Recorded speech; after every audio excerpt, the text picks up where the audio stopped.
네, 우리 옆에 분들과 함께 이렇게 인사합시다. 예수님을 간절히 기다리는 사람이 됩시다. 아멘. 네, 오늘 방학도 아닌데요. 우리 이렇게 옆에 한번 보시면 우리 청소년부 친구들이 한가득 왔습니다. 네. 우리 박수 한번 주십시다. 네. 우리 학생들이 지금 성탄절 발표 연습 때문에 뭐 밤낮 없이 열심히 학교도 빠지지 않으면서 열심히 최선을 다해서 준비하고 있습니다. 이렇게 보시면 많은 응원과 격려 그리고 기도 부탁드립니다. 오늘 이 시간 각자의 심령 가운데에 우리 성령님의 충만하심이 충만하기를 축복합니다. 네. 오늘 이제 12월 20일인데요. 제가 오늘 이제 말씀 순서를 맡았을 때 이제 성탄절도 다가오는데 어떤 말씀을 좀 전할까라고 고민하면서 기도하던 중에 이런 묵상이 되었습니다. 예수님을 간절히 기다린 사람은 도대체 누구였을까?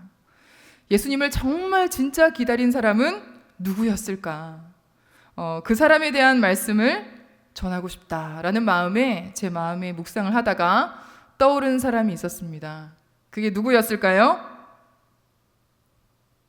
오늘 힌트가 있는데 오늘 말씀에 누가 나오죠? 네, 마리아입니다. 마리아. 네, 여러분들 혹시 아시는 분들도 있으셨겠지만 제가 이 말씀을 떠올리면서 도대체 누구일까라고 고민하다가 마리아라는 생각이 들었습니다. 왠지 아세요? 예수님의 어머니이기 때문에? 네, 맞죠. 어머니이기 때문에 맞는데 우리 여성분들, 자녀를 낳아보신 여성분들은 알겠지만 이 아이가 뱃속에 있으면 몇 달 동안 품고 있을까요?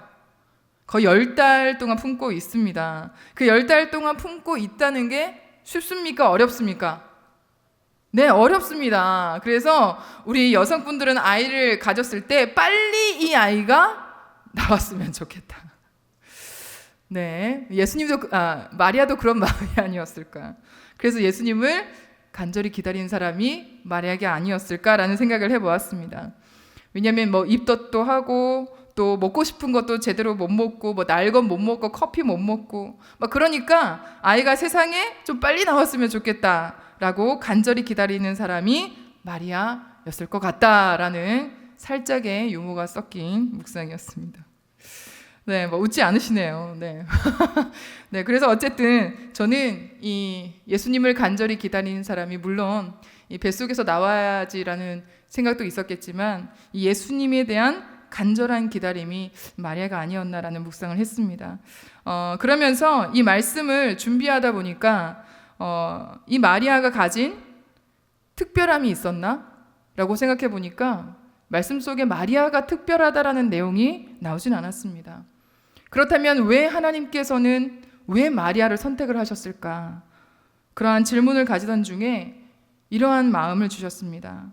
마리아를 선택한 이유는 그녀의 특별함이 아니라 오직 나의 선택이었고 그리고 그녀에게 은혜를 주기 위해서 내가 그녀를 선택했다라는 마음을 주셨습니다.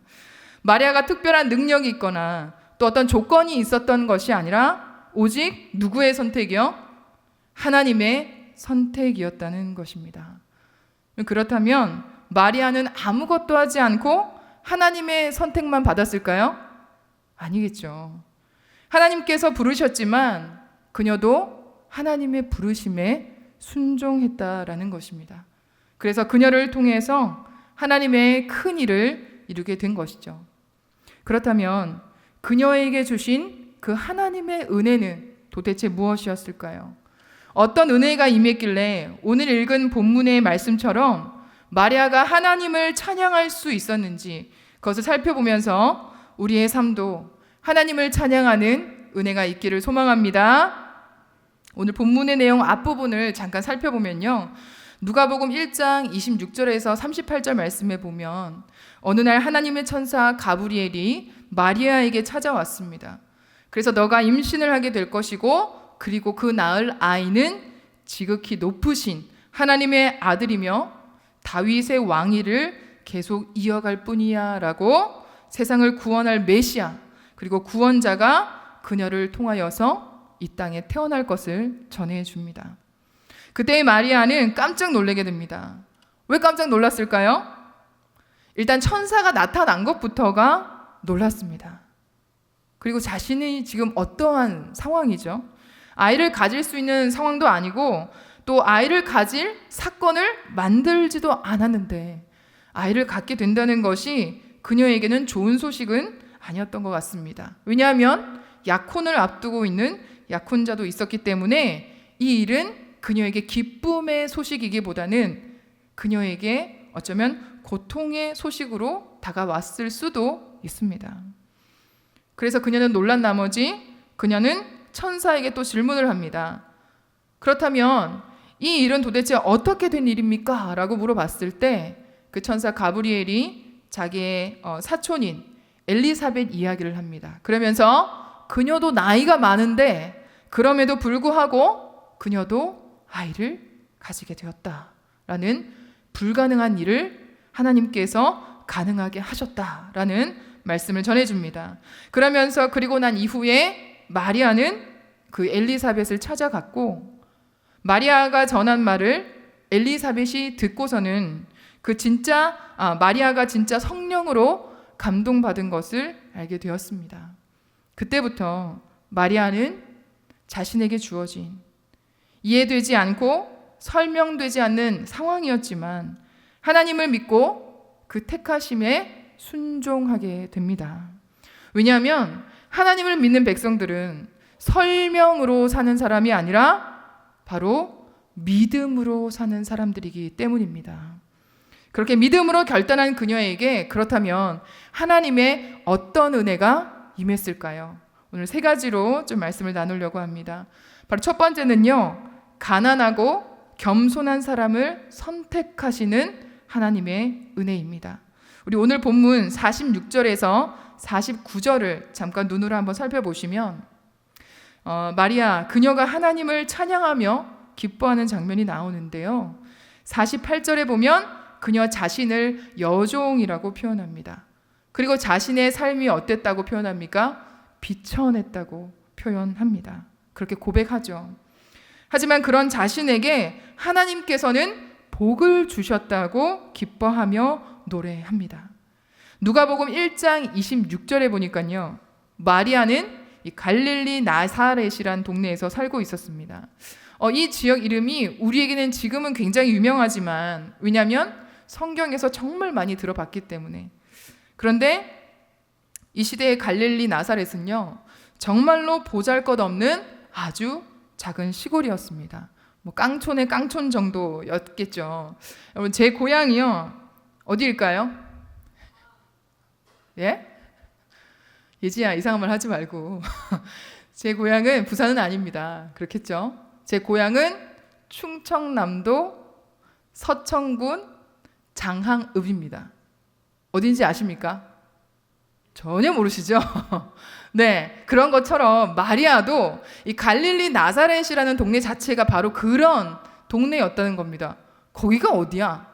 거기가 이스라엘 맞아? 이러면서 그 땅이 어디 있는지 그 지역이 어디 있는지조차도 모를 정도의 굉장히 작은 동네였던 것입니다. 그런데 어느 날 하나님께서는 이 천사 가브리엘을 통해서 그녀에게 찾아가 주셔서 이렇게 말씀을 전하죠. 하나님께서 당신을 하나님의 은혜를 받을 사람으로 선택하셨습니다. 라고 그녀에게 알려주었습니다. 사랑하는 여러분, 이러한 은혜적인 말씀이 마리아뿐만이 아니라 오늘 이 자리에 나온 우리 한 사람들에게도 하나님께서 은혜 주시려고 선택한 사람들인 줄 믿습니다. 하나님의 선택을 받은 우리 모두는 하나님의 부르심을 받은 사명자들입니다. 하나님의 큰 일들을 할 사람인 줄 믿습니다. 우리 옆에 분들에게 이렇게 또 축복합시다. 자, 옆에 분들 바라보시면서 하나님께서 당신을 통해서 큰 일을 행할 것입니다. 시작. 당신을 통하여 큰 일을 행할 것입니다. 자, 우리 옆에 한 분 더 시작. 하나님께서 당신을 통하여 큰 일을 행하실 것입니다. 아멘. 여러분 큰 일을 할 사람이지 큰 일을 치는 사람이 돼서는 안 됩니다. 이해가 되십니까? 큰일을 쳐서는 안 된답니다. 이렇게 하나님의 선택을 받은 이 사명을 받은 자들은요, 하나님의 선택 앞에서 겸손해야 됩니다. 오늘 마리아도요, 자신의 생각으로 또 신앙적 태도와 자신의 관념으로는 도저히 이해가 되지 않는 그러한 상황이었습니다. 그 어떤 것으로도 설명할 수 없는, 또 설명이 되지 않는 그런 상황이었던 것이죠. 처녀인 자신에게서 아기가 태어날 것이라는 이 말도 안 되는, 도저히 이해할 수도 설명할 수도 없는 이러한 상황들. 그래서 그녀는 누가복음 1장 34절에서 35절에 마리아는 가브리엘 천사에게 이렇게 질문을 하는 내용이 나옵니다. 이 일에 대해서 마리아는 또 하나님께 겸손히 묻고 또 물어봅니다. 여러분, 이것은요, 하나님에 대한 불신의 질문이 아닙니다. 뭐라고 그녀가 질문하죠? 하나님, 나는 이 남자를 알지도 못하고 남자와의 그러한 사건을 가지지도 않았는데 어떻게 저에게 이러한 일이 일어나야 합니까? 라고 질문을 했었습니다. 이 질문은 불신이 가득 찬 질문이 아니라 바로 하나님의 답을 얻고자 하는, 하나님의 뜻을 찾기 위한 질문이었습니다. 여러분, 우리도 이러한 위험한 도전 앞에서 우리가 가져야 할 태도는 늘 하나님께 질문하는 것입니다. 이것이 우리가 가져야 할 겸손의 태도가 되어야 되고요, 이것이 우리 인생의 불가능을 다루는 방법인 줄 믿습니다. 하나님을 향하여 계속해서 나아가는 것, 나의 지혜가 아니라, 나의 능력이 아니라, 나의 경험이 아니라 나의 모든 시선과 온 마음이 하나님을 향하여서 계속 질문하는 것.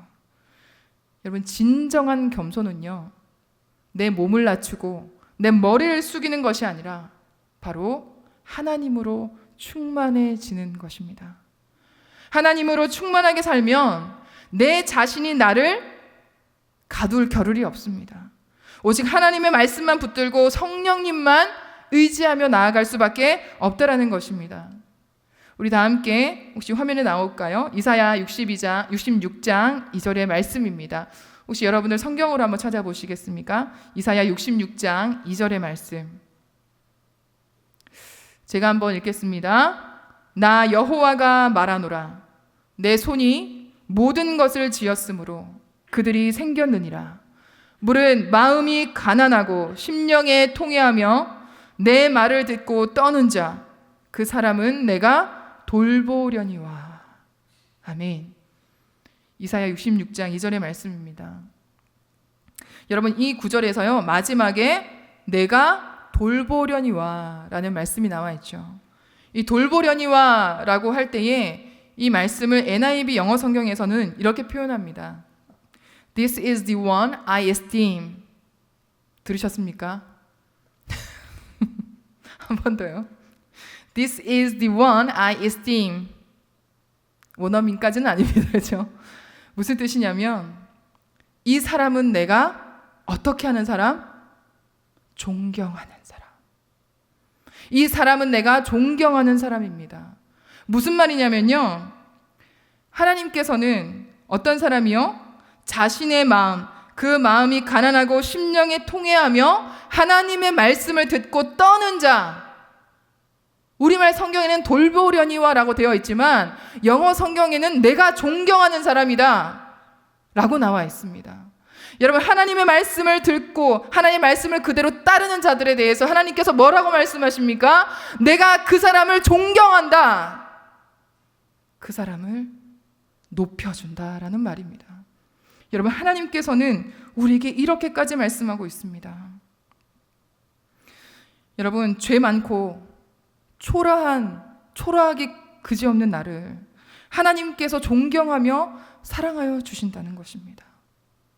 여러분, 이런 은혜를 받는 사람은 세상의 것으로 자신을 채우려고 하지 않습니다. 하나님 그 한 분만으로도 충분하기 때문에, 충만하기 때문에 세상 것이 부럽지 않은 것입니다. 오직 성령으로 하나님의 말씀으로 채워진 사람이 살아가는 그 삶의 특징은 뭘까요? 우리가 잘 아는 말씀인데요. 고린도후서 6장 10절의 말씀인데 그 말씀에 뭐라고 나와 있습니까? 늘 근심하는 자 같으나 항상 뭐 하는 자요? 기뻐하는 자요. 그리고 가난한 자 같으나 그 사람은 어떤 사람입니까? 부한 사람입니다. 선한 것으로 다른 사람을 도와줄 수 있는 사람입니다. 또 아무것도 가진 것 없는 자 같으나 어떤 사람입니까?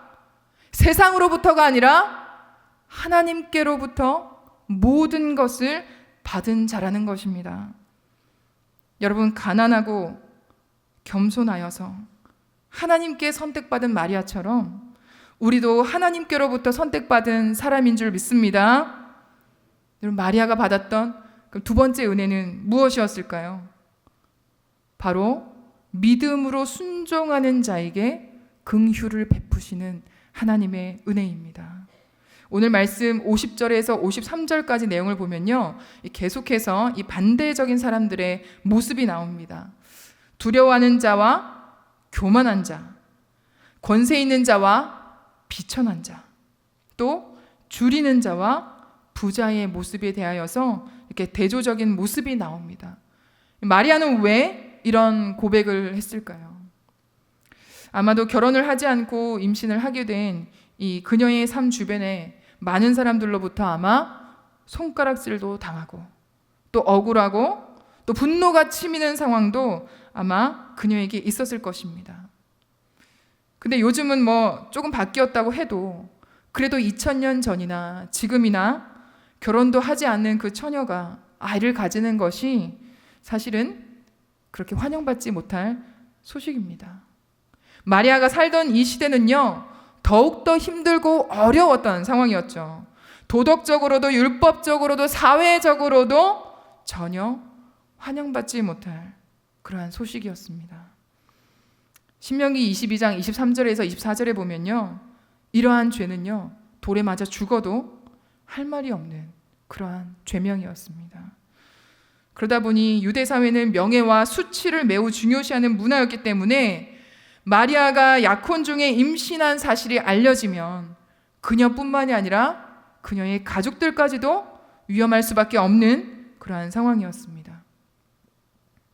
그래서 그녀는 대조적으로 사람을 비교하면서 유대 사회에서 명성받는 그들에 대하여서 자신과 비교하고 또 그러면서 그럼에도 불구하고 그녀는 끝까지 믿음 앞에 순종했다라는 것입니다. 처음에는 잘 모르지만 그녀가 시간이 지날수록 임신을 했기 때문에 점점 배가 불러올 것이고 또 자신의 약혼자인 요셉에게는 어떻게 설명해야 할지 또 어쩌면 파혼을 당하고 사랑하는 사람에게 버림받을지도 모르는 그 슬픔과 또 주변의 사람들에게는 뭐라고 말해야 할지 도무지 설명할 수 없는 이 모든 상황을 그녀는 끌어안고 자신의 목숨도 내어놓는 그러한 믿음의 순종을 가졌던 것입니다. 지금껏 자신이 지키고 살아왔던 이 모든 삶의 질서가 다 뒤엎어지는 그러한 상황이었던 것이죠. 바로 거룩한 혼돈과 혼란의 시간이었습니다. 그렇게 불안과 염려 속에 있을 때 그녀에게 하나님은 평안을 주십니다. 우리 누가복음 1장 35절인데요. 우리 같이 함께 말씀을 읽어보도록 하겠습니다. 누가복음 1장 35절 시작. 이르시되 성령이 내게 임하시고 지극히 높으신 이의 능력이 너를 덮으시리니 이러므로 나실 바 거룩한 이는 하나님의 아들이라 일컬어지리라. 아멘. 이런 보십시오. 35절에 지극히 높으신 이의 능력이 누구를 덮는다고 나옵니까? 그녀를 덮는다고 나옵니다. 여기서 덮는다라는 것은 바로 너를 보호해 주겠다. 내가 너를 지키겠다. 내가 너의 능력이 되겠다. 내가 너에게 나의 영광을 보여줄 것이다. 기적을 보게 될 것이다. 라는 의미라는 겁니다.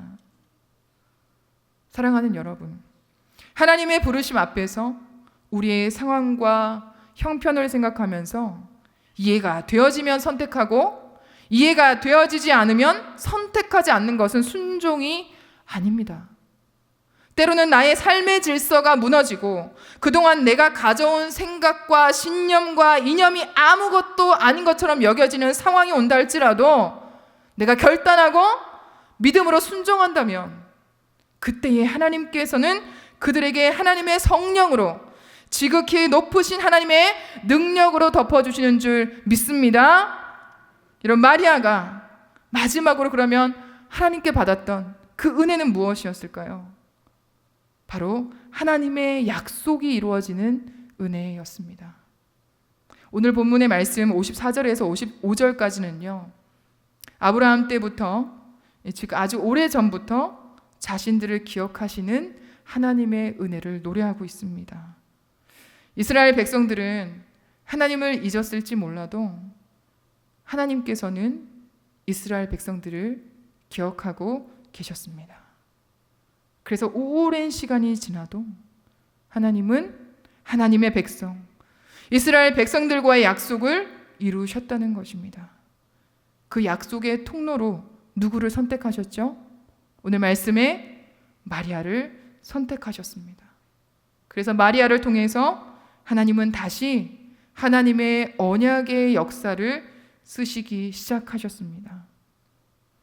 오래전 아브라함 그 한 사람으로부터 시작된 그 한 사람으로부터 시작되어 온 이스라엘에게 하나님의 축복이 흘러간 것처럼 이제는 마리아 이 한 여인을 통하여서 한 민족이 아니라 이 세상에 존재하는 모든 인류에게 하나님의 복음이 예수 그리스도가 증거되는 그 놀라운 일들을 시작하셨다는 것입니다. 하나님은 하나님의 크신 일들을 사람들을 통해서 하시죠. 오늘 말씀에 마리아의 어떤 특별함이나 능력이 있어서 그녀를 선택한 것이 아닌 것처럼 하나님의 부르심에 순종하는 그 한 사람을 선택하셔서 하나님의 일을, 하나님의 나라를 만들어 가신다는 것입니다. 이것이 우리에게 소망이 되는 줄 믿습니다. 저는 이제 대림절을 맞아서 청소년부에 3주 동안 예수님에 대한 시리즈를 이렇게 말씀을 전하고 있습니다. 그러다가 2주 전에 제가 이제 청소년부에서 말씀을 전하다가 이러한 생각이 들었습니다. 예수님께서는 왜 아기로 이 땅에 오셨을까? 교만할 수 있으니까 이 왕으로 오시진 않아도 그냥 성인으로 오시면 되지 않았을까? 왜 아기로 오셨을까? 여러분 신학을 전공했습니다, 저는. 근데 다시 돌아가서 초딩, 중딩 같은 질문을 하고 있더라고요. 뭐 신학적인 이유들은 많습니다. 뭐 성육신적인, 뭐 사람의 모든 것을 다 경험하시기 위해서 물론 그런 것들이 있습니다. 그런데 제게 주셨던 마음은 좀 달랐습니다. 아기를 묵상을 해봤습니다. 아기가 어떤 존재예요? 생각을 해보니까 이 세상에서 가장 작고 가장 연약한 존재가 아기인 것 같더라고요. 이 아이는 혼자서는 아무것도 할 수 없는 가장 무능력해 보이는 존재입니다. 너무 예쁘지만 그 스스로는 뭔가 할 수 없잖아요. 그래서 누군가는 도와줘야 되고 누군가는 그를 살려내야 되는 거잖아요. 그런 존재로 이 땅에 오셨지만 그 아주 작은 존재로 오셨지만 그 예수님은 그 한 분, 그 예수님 한 분을 통하여서 수많은 사람들이 오늘 우리에게까지 많은 사람들이 구원을 받게 되었다는 것이 진짜 큰 소망이라는 생각이 들었습니다.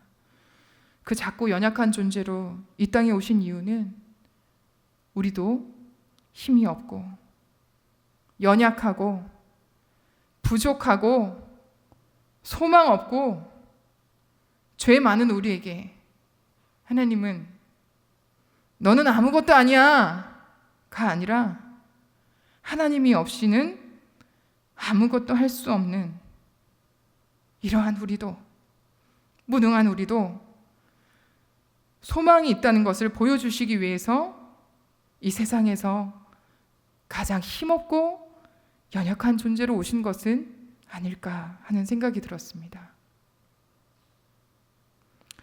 보잘것없는 인간들을 위해서 친히 낮고 낮아지신 예수님을 묵상하면서 아무것도 아닌 나를 하나님의 사람으로, 또 하나님을 믿는 많은 사람들에게 생명의 말씀을 전하는 그러한 사람으로 세워주셨다는 것이 참으로 부끄럽고 죄송스러우면서도 감사했습니다. 그러면서 예수님이 더욱 그리워졌습니다. 계속해서 예수님을 향한 그런 간절한 마음이 사라지지 않기를 기도했습니다. 이제 말씀을 맺겠습니다. 2024년 다가올 성탄절을 준비하는 여러분들의 마음은 어떻습니까? 바쁘게 살아가고 또 지나가는 이 하루하루를 살아가다 보니까 우리의 마음이, 또 우리의 마음에 예수님을 기다리는 것이 아니라 지긋지긋한 삶의 문제를 벗어나고픈 마음만 우리 안에 혹시 가득 채워져 있지는 않습니까? 예수님은 기다리지 않고 세상에서 주는 잠시 잠깐 머무는 즐거움만 기다리고 있지는 않은지 돌아봅시다. 마리아는 가난하고 힘없는 연약한 자신에게 찾아오신 하나님을 만났습니다.